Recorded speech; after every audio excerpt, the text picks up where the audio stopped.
Do you believe in fairies? Orbs? The mystical things of the forest? I always have, especially living in the forest. There are just things that you see, hear, and experience that you know is beyond what we can comprehend. I think that's a lot of times why we don't see the things that are conspiracies. We do not vibrate on a level to be able to observe those things around us because they vibrate on a much higher frequency than we do. My fiance and I have experienced our first orb.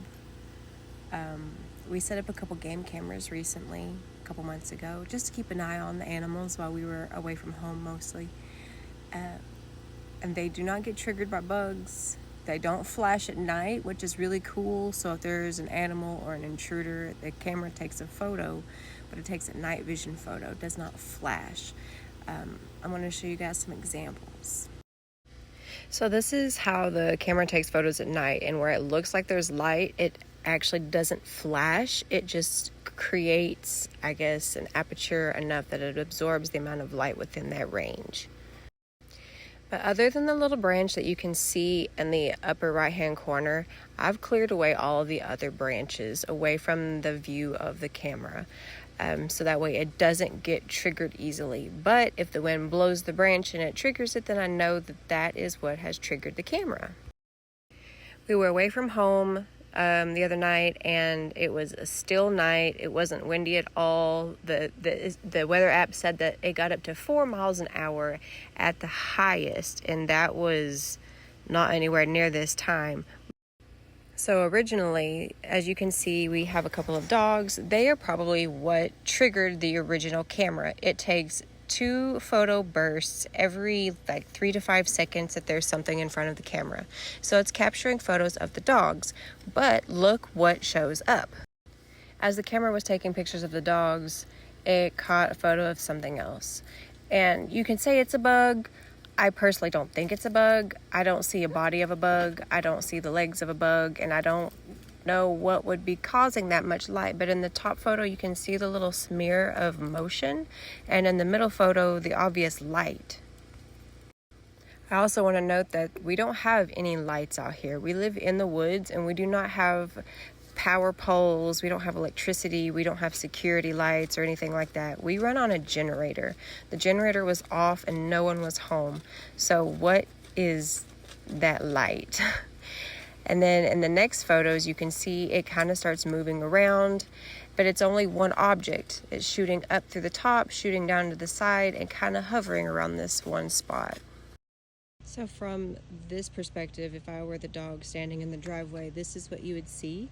And the camera is there, and we have this big rock next to this tree, and the sun in the morning comes through the field here, and sometimes I like to sit on that rock and just bask in the sunshine.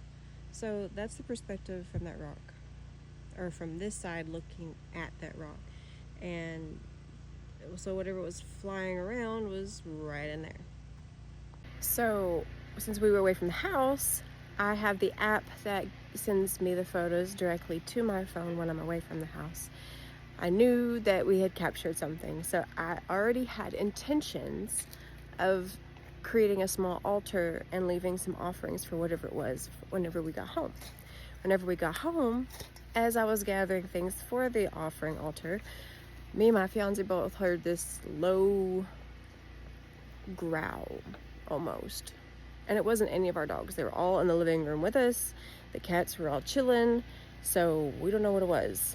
So I went ahead and gathered my things, and I placed it on that rock.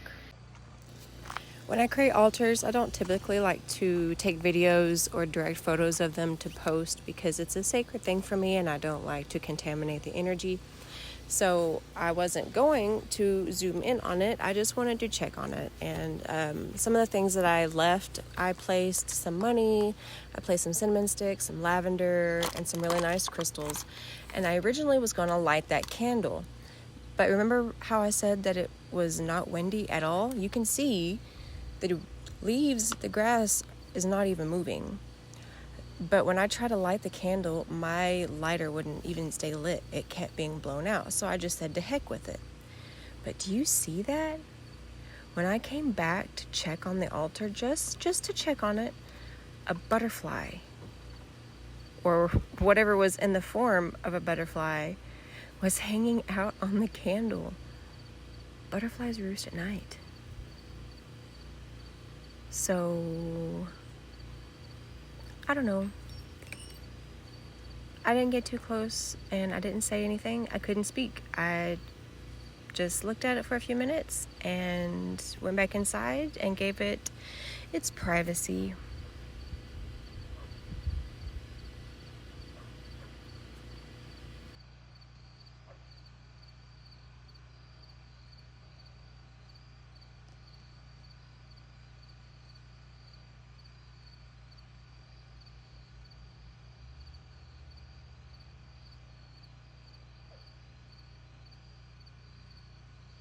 I don't really know what we're dealing with. I did add some candy to the altar this morning. I had some freeze-dried Skittles. I know that fairies typically like sweet things. I'm not really sure what I'm working with, so I'm just trying to cover all the bases. So if you guys have any ideas of what kind of orb, fae, entity I might be dealing with and what gifts that would be best left as an offering, let me know in the comments. But for now, everything's been peaceful. Our property's been very protected and abundant. So I'm thanking and honoring and respecting whatever lives around us because we came here. You know, we're just guests. This is our property and this is our home, but we're guests here. So I am doing everything that I can to be accommodating to our hosts. And take note that when you go into the woods or anywhere that you go, especially if it's a very beautiful natural space that has been conserved, respect it. Respect what lives there. There are things there around you that you cannot comprehend and you will never be able to observe because we can't reach the level of frequency and vibration that they radiate at. But I'm wondering if maybe because I'm getting healthier and I have been on my spiritual journey and vibrating on a higher frequency, I am finally starting to get to experience these things. I'll keep you updated. Love yourself today.